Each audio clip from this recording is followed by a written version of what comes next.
జనం అల్లాడిపోయారు పొలాలు ఉండడు.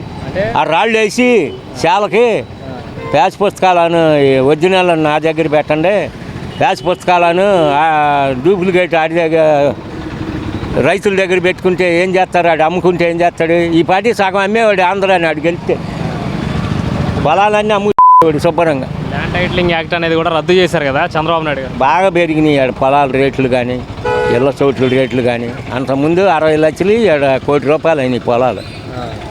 ఏడబడ్డా పెరిగినాయి. రాజధానిలో కూడా దిట్టంగా పెరిగిపోయింది. సార్ 11 సీట్లు కూడా రాలేదు ఎందుకని? మరి జనంలో వ్యతిరేకం ఉంది, అన్ని కులాల్లో ఉంది, కులం కాదు. ఎందుకని వ్యతిరేకత?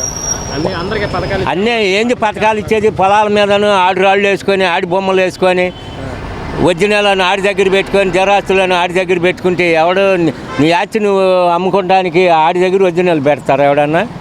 అది బాగా దెబ్బ కొట్టింది. రెడ్లే ఫుల్గా వేసారు. అసలు రెడ్లు ఏరియాలోనే అలిపొచ్చింది దాకా వేసారు. అంటే ఈవీఎం గోల్మాల్ జరిగింది, లేకపోతే గోల్మాన వ్యవసాయం అంతకుముందే జరగలేదే. మరి 24 వచ్చినప్పుడు అనలేదే మాట. వీడి వల్ల ఏది కాదు.